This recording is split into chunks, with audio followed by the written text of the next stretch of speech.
各位弟兄姐妹，大家平安。我们要来开始今天的共读，邀请秀莲执事来带领我们大家做开始的祷告。牧师，各位弟兄姐妹，大家晚安，大家平安。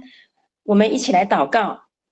亲爱的天父上帝，感谢你，历代志上卷28天的圣经共读，在今日画下一个小小的句点。这些日子在柏兹牧师的带领中，我们更加明了利未人和祭司这两个重要群体的工作内容和职责。求主帮助，即使在今日，我们仍要学会降服于上帝的律例典章，降服于上帝的主权，不再是以自我为中心，懂得站在别人的角度思考。求圣灵也感动弟兄姐妹，愿意更多的委身在教会的服事中，做主恩赐的好管家，也愿意一同来思考迦南教会的使命，突破一切的框架，用爱心互相服侍，也为着教会各样的词汇行动祷告，实践爱人如己的诫命。奉耶稣基督的圣名求，阿们。阿们。我们在历代志今天要来进入最后一章的最后一段。那历代志这一卷书，它原来书名的意义就是一个日记或是一个记事，所以是一个编年史。那它的内容是讲到在圣经当中历代君王的记事。那但是我们看到的是扫罗到大卫，在历代志它的特色就是只有记载南国犹大的历史，对于北国以色列它并没有提到。为什么呢？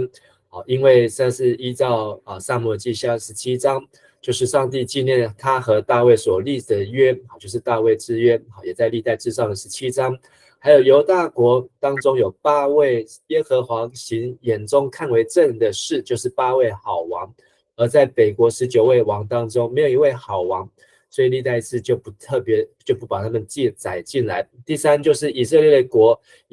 的君王一开始，他从北国一开始就陷入拜偶像，这个这个拜金牛这样的罪恶当中，所以以至于他们一开始就离弃神。而犹大国的历史，他虽然是最后也是被掳，但是他有在上帝的应许当中归回，所以让他们日期满了，能够重新回到耶路撒冷，并且能够恢复跟上帝的关系。那所以是在历代志，他们是在被掳归回之后所写的这个日记，或是记事，或是编年史。那这卷书对利未人的职责，还有祭司的班次，还有建造圣殿的经过，包括祭祀节期如何的排班服事，还有国家的行政管理，都说得非常清楚，甚至超越了撒母耳或是列王记所记载的，也让我们在读的时候能够来看见这个律法书当中，大卫他如何用心的来将上帝的话落实在他和他的家和他的国家当中。那也让我们在历代志上到下，特别我们明天要继续来读到历代志下的时候，也会开始看到这些列王的兴盛还有衰败的原因。那也是非常的具体简单扼要，也让我们可以看见，就是当我们亲近神顺服神就得祝福，但是反过来当我们远离神背叛神就受到咒诅。历代志上29章当中1到9章都是大卫以色列家的族谱家谱，那第10章一直到最后结束是在讲到大卫的王朝。10到16章讲到关于神的约柜，然后17到21章是上帝与大卫立约，大卫想要为上帝盖圣殿，那上帝与大卫立约。22到27就是大卫为上帝的圣殿所预备，做各样的预备，人力材料物力的预备。28、29就是大卫的临终之言。所以前面是家谱，后面一大半是讲历史。前面是讲到大卫的祖先，那后面再讲到大卫他如何来治国治理行政。那他的地点都是以这个统一的以色列王国，并没有分裂来在这个当中。但是写作时间是在被掳归回之后。那前面的1到9章讲到这些族谱是从亚伯拉罕，甚至我们可以从亚当算下来，亚当的第几代。那后面呢，大概就是在讲大卫在当王这40年当中所发生的事情。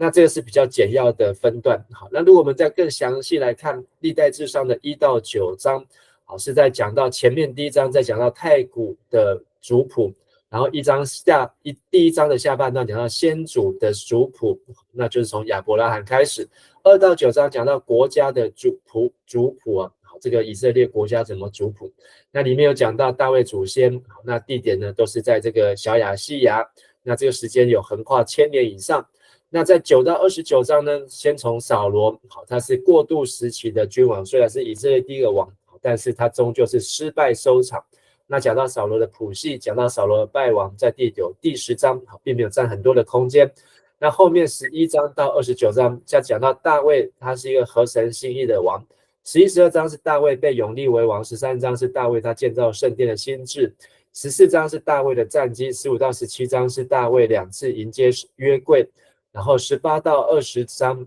讲到大卫的战绩，还有跟随他的勇士。21章讲到大卫在历代之中唯一看到的瑕疵，就是他数点人数犯罪，而造成这个国家3天的瘟疫。但也让我们看见这样的瘟疫因祸得福，让耶路撒冷成为圣殿建造的地方，这个亚劳拿的禾场。然后22章到29章很长的篇幅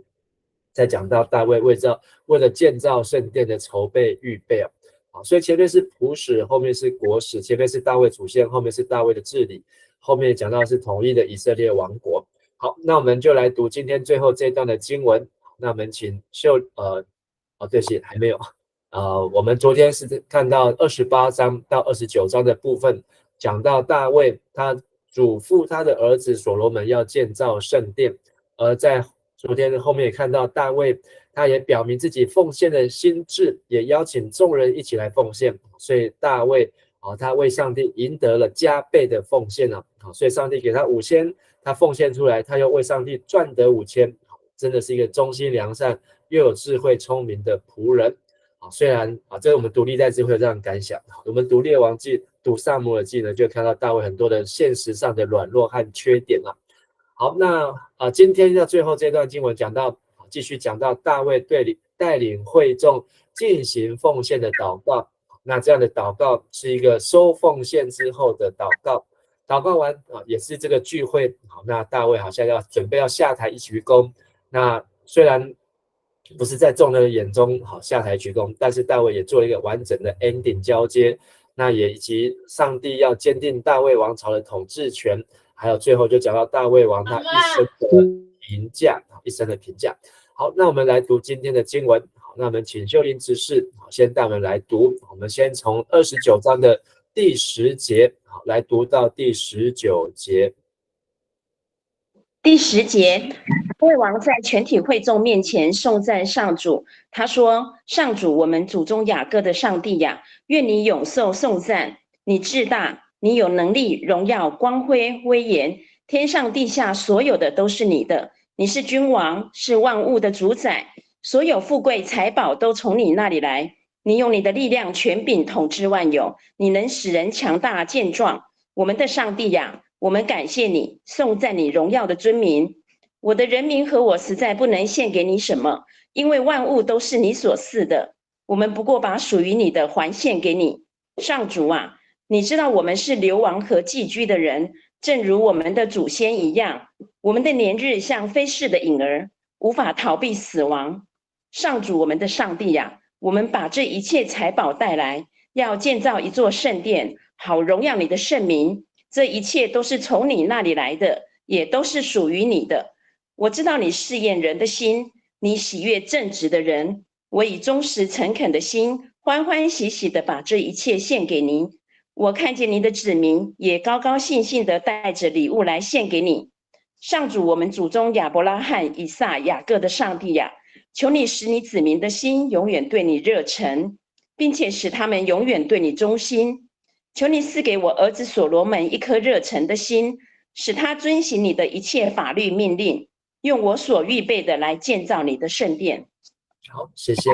那在29章的第10节，是一个大卫对上帝颂赞的祷告。那前面那一段就是讲到大卫他自己抛砖引玉，奉献了许多的金银财宝，而他也邀请这一些以色列人民官长和他一起奉献，所以大家集众人之力，真的是超越了大卫的奉献。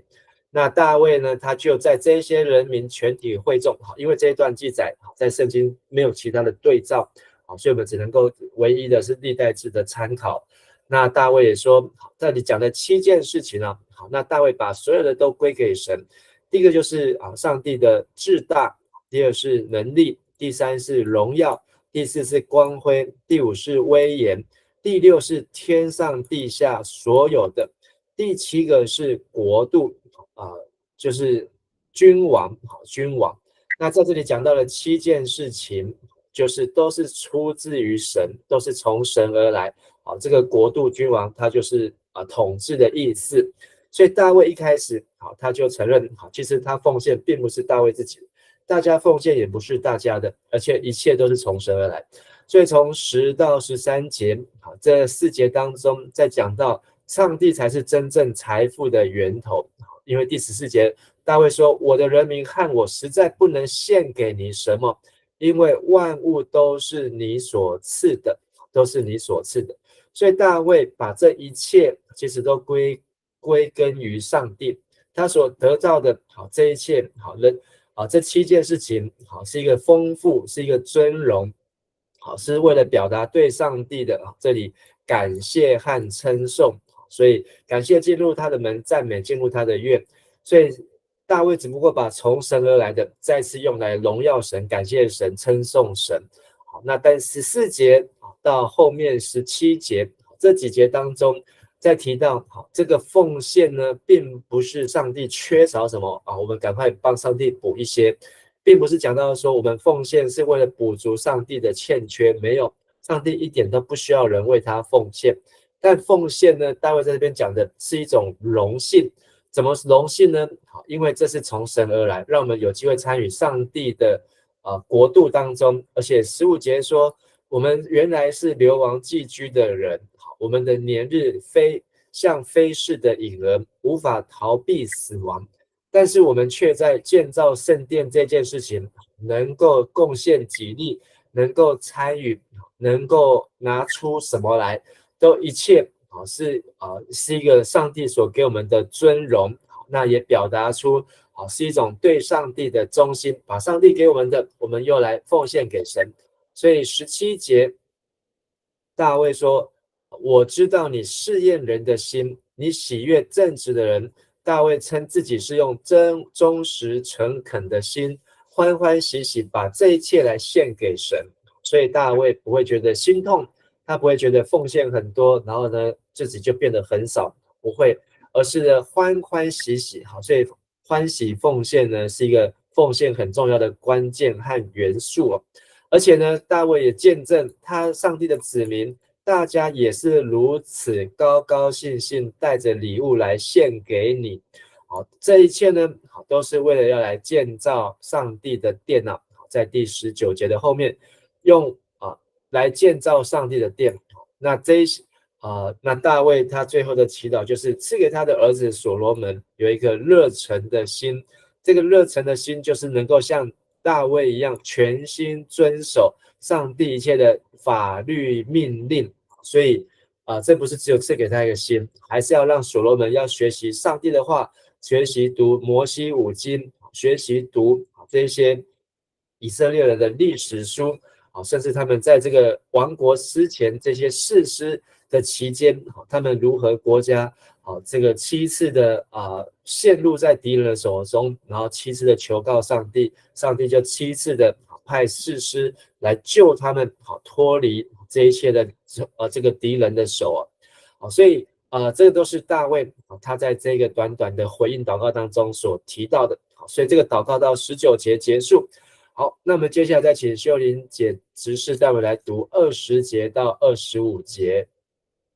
20节，然后大卫吩咐全体会众要颂赞上主你们的上帝。于是全体会众颂赞上主，他们祖宗的上帝。人民屈身敬拜上主，也向王致敬。次日，人民宰了牲畜做牲祭献给上主，然后分给大家吃。此外，他们又宰了1000头公牛， 1000只公绵羊、1000只小羊做烧化祭，他们也献奠祭。那一天，他们在上主面前吃喝，非常快乐。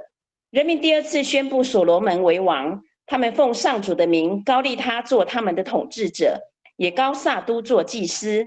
于是所罗门继承父亲大卫登上王座，这王权是上主建立的。所罗门是一个成功的君王，以色列全国都顺从他，所有的官员和军人，甚至大卫其余的儿子，都效忠所罗门王。上主使全国都敬服所罗门，并且使所罗门的威严超过任何一个统治过以色列的王。好，谢谢。那在大卫带领大家做完奉献的祷告之后，大卫用王的身份，同时他也是要交接交棒。好，那他发出一个命令，吩咐全体会众，就是要颂赞上主，要赞美神，称颂耶和华，是以色列人的上帝。所以大家就按照王的吩咐，向神献上称颂赞美，并且是低头下拜，低头向耶和华屈身敬拜上主，然后也向王致敬了。所以他们敬拜神，也敬拜神所差来的王仆人这个大卫。好，那我们今天的信息讲到大卫，他像是一个王，但是他也要做牧养，他要做装备，他要做差遣的工作。所以在这边我们看到大卫也是差遣全国的百姓要来颂赞神、赞美神。而隔天他们的祷告结束，大家甚至把奉献转为献祭，献上了1000头公牛、1000只绵羊、1000只羊羔来烧化祭，也献奠祭，在上帝的这个约柜前面。而那一天他们就来在上主面前吃喝快乐。那22节到23节讲到了人民第二次宣布所罗门为王所以现在中译本把它翻得非常清楚。好，那第一次是什么时候呢？就是我们在读到23章的时候，历代志上23章讲到大卫年老的时候，立他的儿子所罗门做以色列的王，那这是第一次提到。那这件事件呢，是在列王纪上的第1章，列王纪上第1章的28到40节的时候，那这个王位呢，这个列王纪上所记载的呢，就是这个所罗门当王的这个过程，其实差一点是被这个被这个亚多尼亚老4大卫第4个儿子给拿去，后来是因为透过先知拿单还有所罗门的母亲拔示巴来寻找大卫，所以在这样的当中，那天所罗门就做王但是那在今天我们读到的历代志上的29章，再一次宣布所罗门为王，而且后面我们一路读下来，就是他们是完全支持所罗门做王。所以对照我们刚才看到23章，这个大卫年老立他儿子所罗门做王的那个过程当中呢，可能是比较仓促，是比较匆忙，而且是在一天当中来不及布达到全国当中。但是呢，在这个时期呢，可能是所罗门再一次用正式的就任的，并且是全国都通知的。所以呢，不但是所罗门做王，撒督也高他接续做王的祭司。虽然在大卫身旁，撒督就是祭司的。所以所罗门正式的继承父亲大卫登上王座，而这王权是从上帝所来，是从上帝所给他的。所以在这里讲到，上帝让这个所罗门呢，万事亨通万事亨通在23节地方，这里讲到的是所罗门是一个成功的君王他的翻译是成功的君王，但是在和合本的翻译呢，翻所罗门万事亨通，多亨通就是后面全国都顺从他，官员军人大卫其余的儿子也效忠所罗门，还有上主都让全国敬服所罗门，甚至让所罗门的威严超过任何一个统治以色列的王。其实也前面才2个王，就意思就是超过他爸爸，超过大卫，超过扫罗。好，那在在后面历代志下，我们就会看到所罗门他如何的有威严，如何的青出于蓝，更胜于蓝，更胜于蓝，而且呢，让人看到的都是在这个历代志，让我们看到都是比较正面的部分，好，那所以呢，在这里我们就看到大卫就是真的下台一鞠躬，虽然他的一生的功过，但是在历代志当中，给他一个很高的评价。所以我们读历代志来看大卫的时候，我们会非常受到激励。那我们从撒母耳记来看到大卫的时候呢，我们会得到提醒教训，就是人都并不是这样子的完全，人都会有软弱，都会有不完美，但是呢，知错能改，善莫大焉，上帝喜悦，忧伤痛悔的灵，主必不轻看。最后一段26到30节，再请秀玲姐带我们来读。第26节，耶西的儿子大卫统治全以色列共40年，在希伯伦作王7年，在耶路撒冷作王33年。大卫享尽荣华富贵，寿终正寝。他的儿子所罗门继承他作王。大卫王一生的事迹记载在撒母耳先见、拿单先知、撒德先见的史册上。这些书述说大卫的统治和他的英勇，也记载他和以色列国以及四周邻国所经历的一切事。以上。好，那这次最后呢，又把大卫的爸爸名字又搬出来，耶西。那耶西是亚当算下来第33代，那大卫是从亚